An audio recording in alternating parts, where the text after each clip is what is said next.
ಕೊಡಗಿನಲ್ಲಿ ಮುಂದುವರಿತಾ ಇದೆ ಮಳೆಯ ಆರ್ಭಟ. ಕೊಡಗು ಕೇರಳ ಗಡಿಭಾಗದಲ್ಲಿ ಗುಡ್ಡ ಕುಸಿತವಾಗಿ ಆತಂಕ ನಿರ್ಮಾಣವಾಗಿದೆ. ಗಡಿಭಾಗದಲ್ಲಿ ಗುಡ್ಡ ಕುಸಿತವಾಗಿರೋದ್ರಿಂದ ಅಲ್ಲಿನ ಜನ ಆತಂಕದಲ್ಲಿ ಜೀವನ ಮಾಡುವಂಥ ಪರಿಸ್ಥಿತಿಯಲ್ಲಿದ್ದಾರೆ. ಕೊಡಗು ಕೇರಳ ಗಡಿಭಾಗದ ಕರಿಕೆ ಗ್ರಾಮದಲ್ಲಿ 3 ಕಡೆ ಗುಡ್ಡ ಕುಸಿತವಾಗಿದೆ. ಕೊಡಗು ಜಿಲ್ಲೆ ಕರಿಕೆ ಗ್ರಾಮ ಗುಡ್ಡ ಕುಸಿತವಾಗಿರುವಂಥ ಗ್ರಾಮ ಅದು. ಅತಿ ಹೆಚ್ಚು ಮಳೆಯಾದಾಗ ನೋಡಿ, ಮಳೆ ಬಂದಿಲ್ಲ ಅಂತ ಹೇಳಿದ್ರೆ ಅಯ್ಯೋ ಈ ಬಾರಿ ಬರದ ಛಾಯೆ ಇದೆ, ಬರ ಬಂದುಬಿಡುತ್ತೆ, ಬೆಳೆಗಳು ರೈತ ಹಾಕಿದಂಥ ಬೆಳೆ ಅಲ್ಲೇ ಫಸಲು ಕೊಡದೆ ಒಣಗಿ ಹೋಗಿಬಿಡುತ್ತೆ, ಮುಂದೇನಪ್ಪ ಕತೆ ಅಂತ ಹೇಳಿ ತಲೆ ಮೇಲೆ ಕೈ ಹೊತ್ತು ಕುಳಿತುಕೊಳ್ಳುವಂಥ ಸ್ಥಿತಿ ನಿರ್ಮಾಣವಾಗುತ್ತೆ.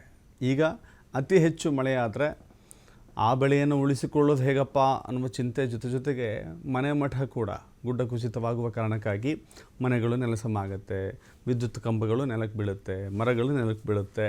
ಈ ಸಂದರ್ಭದಲ್ಲಿ ಅನೇಕ ರೀತಿಯ ಅವಾಂತರಗಳು ಸಂಭವಿಸುತ್ತೆ. ಗುಡ್ಡ ಕುಸಿತ ಅಂತೂ ಈ ಭಾಗದಲ್ಲಿ, ಕೊಡಗು ಭಾಗದಲ್ಲಿ ಪ್ರತಿ ವರ್ಷವೂ ಕೂಡ ಅಂಥದ್ದೊಂದು ಗುಡ್ಡದ ಭೂತ ಅಂತೀವಲ್ಲ, ಆ ಭೂತ ಅಲ್ಲಿನ ಜನರನ್ನು ಆವರಿಸ್ತಾ ಇರುತ್ತೆ. ಒಂದೆಲ್ಲ ಒಂದು ಕಡೆ ಅವರಿಗೆ ಆ ಭಯ ಅಂತೂ ಕಾಡ್ತಾ ಇರುತ್ತೆ. ಈ ಬಾರಿಯೂ ಕೂಡ ಅಂಥದ್ದೇ ಭಯ. ಯಾಕಂತ ಹೇಳಿದ್ರೆ ಕರಿಕೆ ಗ್ರಾಮದಲ್ಲಿ 3 ಕಡೆ ಗುಡ್ಡ ಕುಸಿತವಾಗಿದೆ. ಈ ಕಾರಣದಿಂದಾಗಿ ಆ ಗ್ರಾಮದಲ್ಲಿ ಒಂದು ಭಯದ ವಾತಾವರಣ ಸೃಷ್ಟಿಯಾಗಿದೆ.